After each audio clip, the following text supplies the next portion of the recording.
नमस्कार दोस्तों, आज हम आपको संत नामदेव जी कौन थे और संत नामदेव जी की संपूर्ण कथा बताएंगे। संत नामदेव जी का जन्म सन 1270 में छिपा जाति में गांव पुंडरपुर, जिला सतारा, महाराष्ट्र प्रांत में हुआ।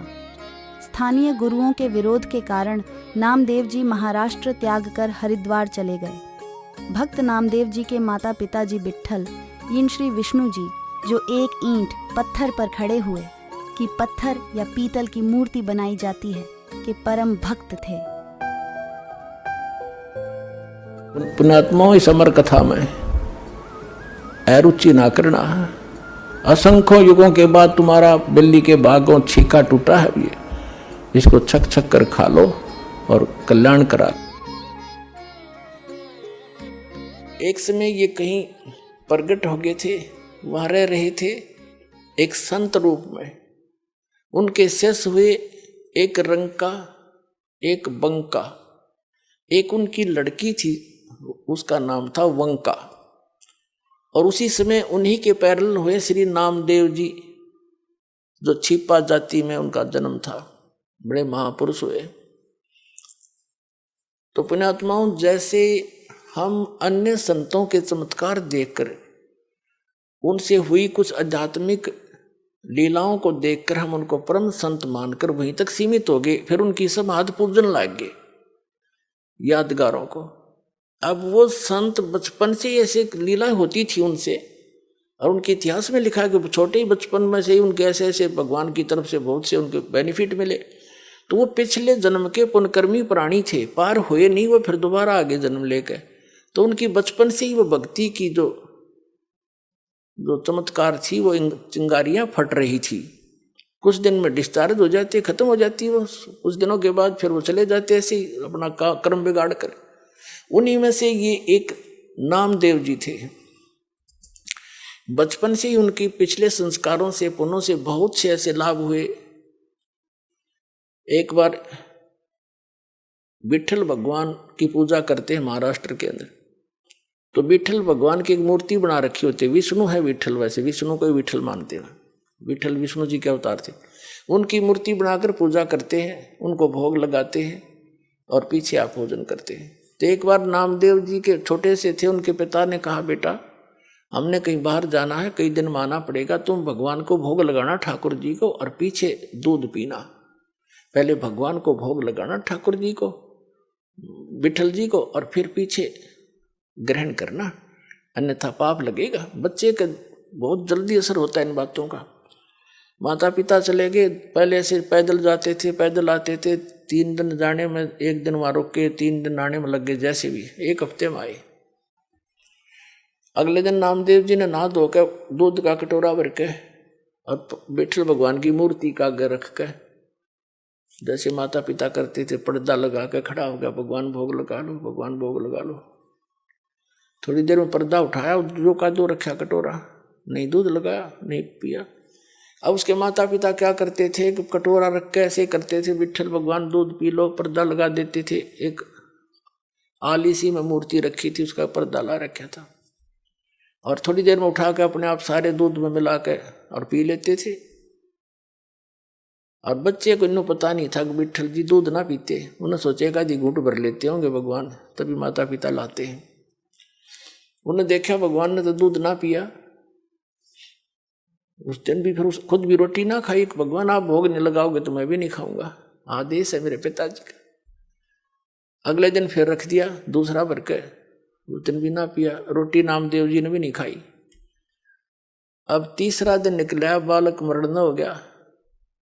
अब वो समर्थ परमात्मा, यानी उसके पिछले पुण्यों से ऐसे लीला होती है। आए दाता उस विट्ठल वाली मूर्ति का आगे बैठ गए, छोटे से बन के। और नामदेव ने कहा, भगवान जब तक भोग नहीं लगा लोगे, तेरा दास टूक टूक ना तोड़े, मरूं चाहे जीऊं, मैं तो बेशक मर जाऊं। तभी आस्था देखी भगत की, भगवान ना आके और दूध पी गया, चढ़ चढ़ पूरा कटोरा पी गए। नामदेव कूदता फिरे, आज राजी हुए मेरे भगवान। नामदेव जी की खुशी का ठिकाना नहीं। आप भी दूध पिया, छक्कर रोटी खाई, अकाज प्रसन्न हो गए मेरे भगवान, मेरे से कोई रोटी बन गई थी। अब रोज पीवे, रोज दर्जे दूध सामने पीवे गट गट।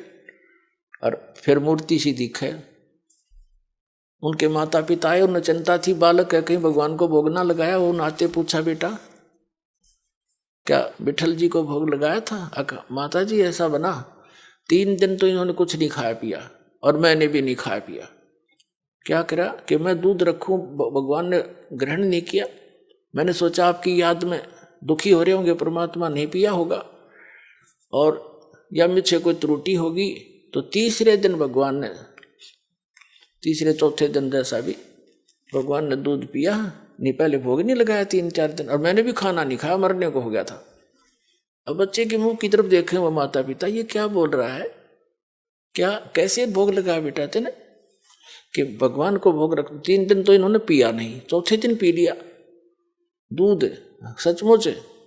हाँ, उन्हें सोची लड़का बकवाद करे है, इसने कोई भोग भाग नहीं लाया। क्यों? उनको मालूम था दूध पीता नहीं, मूर्ति पत्थर का दूध पिया करे। वो तो मुंह कर लागे छीटा फिर आप उठा लाया करते थे। उन्हें सोची वो बकवाद कर रहा है, कितना भोग भाग नहीं लाया, खेलता रहा बालकों में। ने बोला सच्ची बता, न तने घड़ेंगे हम, झूठ बोले तू तो भोग नहीं लगा। भगवान पत्थर थोड़ा, मूर्ति थोड़ा दूध पीती है। अग्नि नहीं दूध पिया, मेरे सामने पिया। उनको और पक्की दचकी झूठ बोला सारी उलट का। ने बोले भाई तू झूठा गणा हो गया नामदेव, और हम तेरे से बात नहीं करते, तेने तो भोग लगा नहीं हमारे भगवान को। वो कहने लगे हमारे सामने लगा के दिखा कैसे दूध पिया। वो ना प्रतिदिन जैसा करता था, पूरे रूटीन से धोया, कटोरा दूध का भरा और रख दिया। हे भगवान मेरे माता पिता के विश्वास नहीं हो रहा था, भोग लगाओ।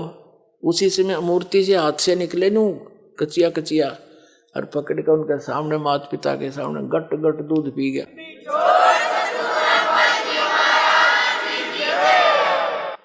तब उसके माता पिता ने सारे गांव में बता दी, नगर में, कि विठल जी ने दूध पिया मेरे बेटे से, दूध पिया मेरे बेटे से। ये और गांव का जच्चा ना वो लागे कहने बकवाद करता है, पाखंड करता है, तो है झूठा कपटी, क्यों पाखंड फैला रहा है।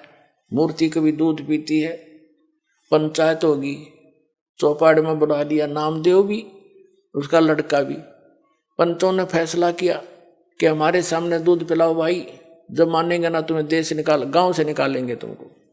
तुम पाखंड फैलाते हो, अपने घर पर लोगों का चढ़ाने के लिए भ्रमित कर रहे हो, वहां बुलाने लग जाओगे कुछ दिनों में। अब समस्या आ गई, नामदेव भी बुला लिया। बैठ के नामदेव का पिता बैठ गया साथ में, नामदेव बैठा और कहा भाई क्यों बच्चा भोग लगा भगवान ने, विठल जी ने दूध पिया था? कहाँ जी पिया। अब ये रखी है मूर्ति अलग से सुथरी स्थान पर बनाकर सटेज सी रख रखी थी कि यहाँ पे ला के दिखा दे, ये दूध रखा।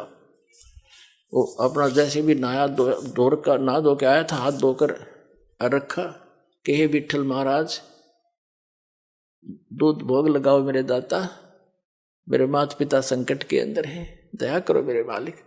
उसी समय पंचों के सामने हाथ निकले मूर्ति से और गट गट दूध पी लिया।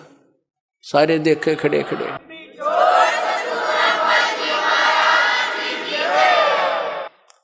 अब इस चमत्कार को देखकर नामदेव जी की इतनी महिमा होगी, आसपास के क्षेत्र में पूज्य होगी। और ये अब वो क्या करते थे, कुछ थोड़े से बड़े हुए, किसी से नाम लिया, ओम नाम का जाप करते थे। फिर परमात्मा मिलते हैं आकर ऐसी पुण्यात्माओं को, जैसे उनका विधान है, वो नेक आत्माओं को मिलते हैं, अच्छी आत्माओं को मिलते हैं, दृढ़ भक्तों को। तो कबीर साहब उनसे मिले, ज्ञान दिया कि ऐसे ऐसे भाई ओम नाम का जाप तुम कर रहे हो गुरु से लेकर के, ये तो ऐसे ऐसे सारी सतिथि बता दी, और इससे आगे एक और मंत्र है जो दास देगा आपको, और उससे मोक्ष होगा। ये तो असंग जन्म हो गए, जन्मते मरते। और ये छोटे मोटे जो लीला हुई है ना, ये तेरे पिछले पुण्यों से हुई है। आगे चार्जर ठीक नहीं है, पीछे बैटरी चार्ज थी, तब तक यह काम कर रही है। सारा समझाया उनको, जैसे भी उस भाषा में। तो विठल नामदेव जी ने नाम ले लिया, किससे? उस संत से जो स्वयं मालिक आकर रहे, गुप्त रूप से रहा करते थे। अब नाम भी ले लेते हम, लेकिन वो पुरानी जो साधनाएं हैं, जो क्रियाएं मन में समारी हैं, वो भी साथ करते रहते। एक दिन नामदेव जी, क्योंकि ये छिपा जाति में थे और ब्राह्मण लोग अन्य जाति वालों को भगवान की आरती में निकट नहीं जाने देते थे, दूर खड़ा रखते थे। वो आरती जहाँ करते थे विठल जी की, ब्राह्मण वर्ग ही रहते थे वहाँ, उसको सक्षेत्र था। एक दिन नामदेव जी जा रहे थे, आरती मंदिर में हो रही थी, इतने आत्म विभोर हो गए पंडित जी तो ऐसे वो घंटियां बजा रहे थे और नामदेव जी ने जूते निकाल लिए दोनों अपने और जूतों को लगे बजाने और बजाते बजाते उन पंडितां के बीच में पहुंच गया, जैसे मंदिर की दर्शन करने के लिए मूर्ति के निकट पंडितां के बीच में घुस गया। उन्हें देखा कि वो कौन आ गया, छोटी जाति का, हाथ में जूते ले रहा, पकड़ के बाजू से और मंदिर के पीछे पटक दिया जाके, किसने आरती में बाधा कर दी। कहते हैं भगवान कबीर साहब ने उस मंदिर का मुंह फेर दिया नामदेव की तरफ।